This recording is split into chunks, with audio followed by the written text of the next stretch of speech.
Hey guys, I realized while making this video that my understanding of this stuff is kind of wholly inadequate. So consider this a first draft. I'm going to continue learning this system and I'm going to make a much better video somewhere down the line. But for now, watch this and then give me your feedback.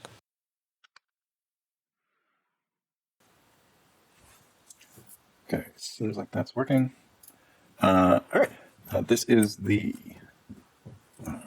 Tortron how-to. And save that there.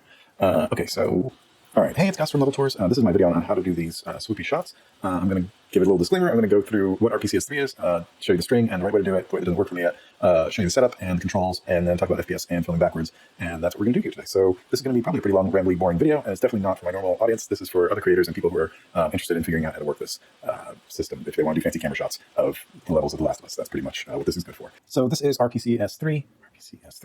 It is a PlayStation 3 emulator, and that's what we're going to use to launch Last of Us. You need The Last of Us, and you need it updated to the current version. I'm going to presume you can get there by yourself, and we will start from here. So to set things up, you want to manage game patches. Here on the left says download latest patches. Patch files now up to date. The Last of Us, find your version 11. And then I want all the patches except for one. Well, in the first one. I don't want to play it at 21:9 because that's not my screen ratio. And I don't know if that works anyway. Okay. So one of these, okay, this has been updated. I'm just going to leave everything on, I guess. And then the next thing is change custom configuration. Recompile LLVM for both of those. SPU cache and loop detection. This seems to speed things up very slightly, even though it says it's only for AMD chips and I'm on Intel, who knows. Safe mega or giga crashes straight away. Mega and safe seem to be the same. And auto works there. On GPU, I use async multi-threaded. Async with shader interpreter is supposed to be faster, but I found that it leaves some textures as blobs and never renders them out fully. Right color buffers and multi-threaded RSX I check here. And anti-aliasing disabled. And frame limit off. And then renderer Vulkan, and I choose my graphics card rather than my integrated graphics. And then audio, enable time stretching, leave it at 75%. Advanced, accurate RSX reservation access should be checked. Read color buffers that we're writing over on the other tab, and relax the Z call sync. Driver wake up somewhere between 200 and 600 is what I've heard. I've never noticed any difference between any of those settings. V-blank frequency 120 hertz. I think you have to have V-blank. Oh wait, V-sync. Yeah, shows what I know. So, and 100% on clock scale. On emulator, nothing. Okay, here we go. And then finally the change custom gamepad configuration. Up here, it'll be on keyboard. You want to change that to DualShock 4 or whatever yours is. I'm going to assume you have a DualShock 4. Stick multipliers. I put the left one somewhere between 0.8 and 0.6, and the right one somewhere between 0.29 and 0.45 or so. Squirrel values. If you look at the bottom here, you'll notice that when I spin my controller, it's a circle. It moves in a circular fashion. These are default at 8,000. And if you set that, then you'll see that it turns that circle into a square, so that you now have these hard corners, which is weird, but maybe useful for you. But I leave them at 0. And then leave a slight dead zone on the left stick, just so I can kind of prep for moves. On the right stick, I take the dead zone all the way down, and that's all I change here, I think. Yes, that is all I change here. And now we are ready to roll. Let's move on to the string. So using the help of Illusion and Magical Blob and Freako and others on the Discord, they created this string for me, and I'm going to open that file. Okay, so they created this string for me that, let's just make a clean copy so I can explain it. Let's take this whole thing. So this is the checkpoint string, what I call the checkpoint string here, and it looks like this. There is your address that gets you to RPCS3, and then RPCS3's address there.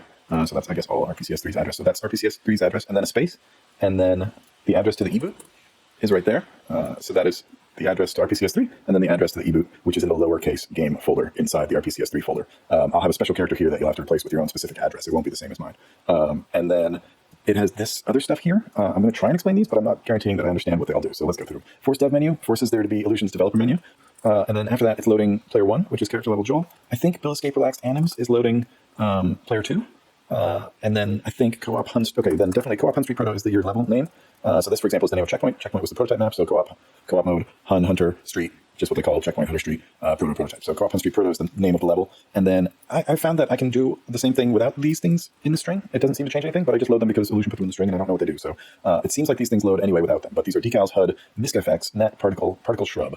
And so those things, I don't know if they're needed or not, but I include them and they don't do any harm, so whatever. And then the last thing is the sky. You can choose any sky, and I have a list of skies at the bottom of the list of strings. So I'm going to have this in the description as well, and that's going to be all the strings for all the maps that I have currently. And I guess I have all the maps except Financial Plaza and Beach. It's quite possible that these never existed on PS3, and so they're not available to you at all.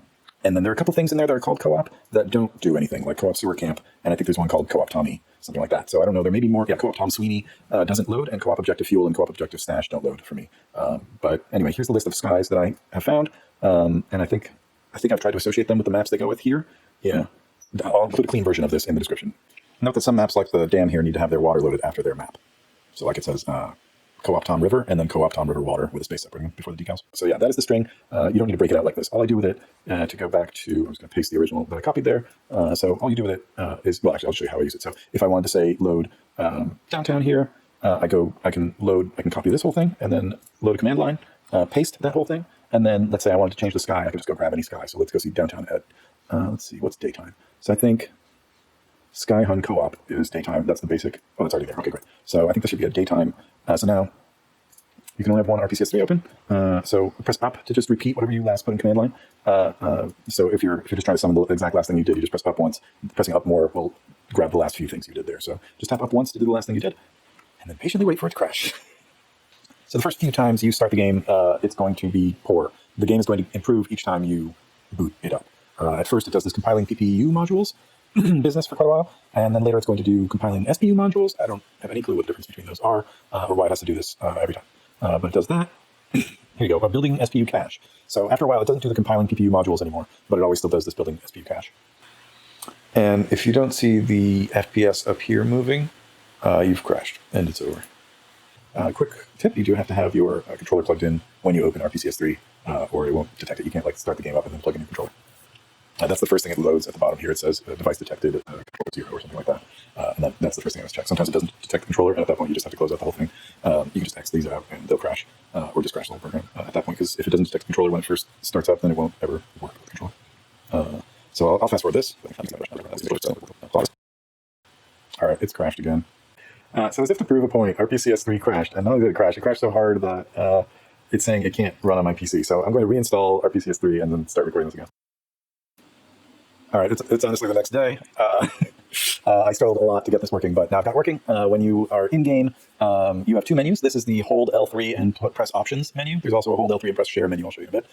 And here the most important option is that first one called disable visibility. What it really means is disable culling, basically. It disables whether things become invisible when they are at a certain range. And so disable visibility is the most important here because it allows you to kind of move around the map. You always spawn well outside the map. Sometimes, like university, you're like way outside. So it just depends where you are. But as soon as you load in, click that disable visibility. As you can see, RPCS3 is still struggling to render things correctly. This gobbledygook on the screen isn't normal, but that's just that's what I'm enjoying right now because of how things are going. But I figured just to get the video done, I'd put this out there. There's also this like weird glow whenever I stand still, which I actually did resolve just by rebooting it, but I recorded this video first. So okay, so yeah, enable post on SPU is some kind of an effect. Enable motion blur and depth of field are all there, and you can disable all those and disable the show credits. The only other control that I remember on holding L3, the like developer control, is if you hold L3 and press triangle, that FPS at the top will disappear. But yeah, if you're above the world or like at some weird angle or something, that's when you need to disable visibility. Obviously, if you have disabled visibility, then the whole world has to load, and so it's going to be a lot slower, probably 25% or something like that, maybe down from like 14 frames to 10 or so. Oh, okay, so this is spawning a Joel. If you go to, not this menu, not this dev menu, but hold L3 and press the share button, and that's the quick menu, you can press player 1, and that will spawn player 1. As you can see, memory is also here if you want to get to it that way. And memory is where disable visibility is. So yeah, here's player 1, it spawns Joel. I think that's because of the string. I think we could probably put a different character in there. I haven't played with that because it's fun to see Joel. So yeah, it's Joel. When you spawn him, he immediately falls and immediately takes damage, no matter what height he's at. He takes damage down to like 15%. So the whole time he's just bleeding out. I don't know why that is. I mean, he's not bleeding out, but you know what I mean. He's hurt as all shit. So here's the fixed frame rate thing. This is how I record smooth videos when I can't record at 24 frames per second, which is what I do the level tours videos at, so they look cinematic-ish, or 30 frames per second. I did a couple videos at that, but doing it at 24 lets me record at slower frame rate. So if you record at 6 FPS, you can quadruple the speed. If you can record at 12 FPS, which I can usually do if I can leave disable visibility off, then I can record at 12 FPS. Slow-mo seems to be half speed, slower mo seems to be quarter speed, and slowest mo 8th speed. So you could record at 2 frames per second, no, 4 frames per second if you want. And preserve manual camera speed will seem to keep normal camera speed on any speed setting. If you click R3 and L3 at the same time, they'll go into like matrix mode or whatever, where you can move the character around freely with the controller. And then unclicking R3 and L3 will reset them back to standing in the world. Joel will take fall damage and will die. If he does, you have to pick the right one of these. Well, you can just respawn him.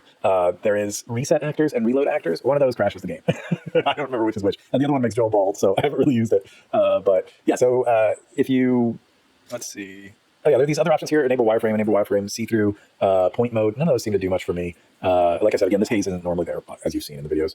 That haze is like only happened to this one boot, and some things will happen, like this jaggedy stuff. That seems to happen every now and again on a boot. I haven't seen this glow thing before, but I had a thing where decals weren't loading. I've had other kind of random weird errors. Yeah. Okay, and I have managed to get downtown loaded, daytime downtown here. Obviously, it doesn't change the lighting on everything, but there's daytime sky, so that's kind of fun. I'm setting those settings up. What I found is that OBS, which allows me to record voice and video at the same time, does not play well with RPCS3. So I have recorded this the way I've normally been doing it, which is through NVIDIA G Sync or whatever, pressing Alt and Z when the game is full screen. I've also used Start and G, the game bar, to record video. I found that the NVIDIA stuff looked better. Anyway, this is downtown, and I just took a little bit of random footage where I kind of like tried to explain how the controls work. So the control sticks, the left one moves left and right and forward and back, and the right one moves around and around. If you want to flip the right one, you can do that in the custom controller configuration in RPCS3 in the main menu thing with a right click. And then L1 and R1 move up and down vertically, but that's relative to the way the camera's pointing. So if the camera's pointing straight down, R1 is going to move you forward. If the camera's pointing straight ahead, R1 is going to move you straight up. And then R2 and L2 speed up and slow down the camera. So if you're holding R2, it'll go really slowly. If you let go of anything, it'll go about that fast. L2 will do that, and both will do that, crazy speed. So I would be cautious with crazy speed because it can seem to crash things if you just go like flying all around the map like nuts. But the other speeds all seem pretty safe. You can pretty much go at max speed. After that, it's really just kind of up to your creativity. Do your camera shots, figure it out, play with it. The amount of rotation you get out of the right stick is really critical to doing like these kind of swoops. That's why I found like 0.35 is a nice happy place. But if you want to rotate around something more or less tightly, you're going to have to adjust, how much rotation you've given it. So the rotation around an object or like around a corner like this has to do with like how tight that number is, how small that number is. Again, 29 being about the lowest, that'll be the least tight. And also how close you are to the object. One last thing, if you want to do one of these cool zooming in shots that like locks down on an object like this, you actually do it backwards. Start locked in on the thing and then move away slowly from it, either in a straight line or in like a gentle arc. But yeah, all the swooshes I did in the university tour and any sort of close-ups I've done have always been recorded backwards and then reversed in post. So that's how you do those kind of shots. And hopefully that's a pretty good primer on how to do these shots in Last of Us. So that's the end of my first try at making one of these videos. You guys let me know what questions you have in the comments below, and I will come back with a revision or just like an update probably. We'll see. But hopefully that helps you get going, and yeah, let me know what questions you have. And I tried to make a guide on the proper way to do things, the not using a command string or command prompt method, but I failed at it. I really don't understand it well enough at all. So go watch Frico's guide on that tutorial, how to mod The Last of Us Part 1, the first tutorial he did here. That starts with the flamethrower thing. It's going to show you how to set up the game for modding, the pack, and doing the psarc stuff. I'm going to link to psarc tool, I think it's called. I'm going to link to this psarc tool here below in the description, and that will help you unpack basically these things that like he does. He doesn't give you a link to that tool, so I'll give you a link to that tool. He'll show you how to un-psarc things, which is like unzipping them basically, and then you'll need to rename them. Go through this tutorial. It's thorough, and he'll explain. And I'll also link the other videos that have got me this far. Here's one last thing. My favorite thing is so far is putting Joel in all these like weird places and just seeing, whether or not he's allowed to stand on them. You can't stand on the tallest skyscraper in downtown, but you can stand on this one, which just looks super cool. Joel looks like a total badass, just like peering over the edge like Batman or whatever, until I realized that that edge doesn't prevent you from walking off. So that's the video. You guys have fun, and I'll see you soon. And if you want to see some of the stuff I've done with this, you can check out Level Tours on YouTube. The University Tour extensively featured it, as well as the Checkpoint Tron Tour 1000 Introduction Tour, as well as the Checkpoint Beyond the Walls. And, well, I'm off to work on the University Beyond the Walls.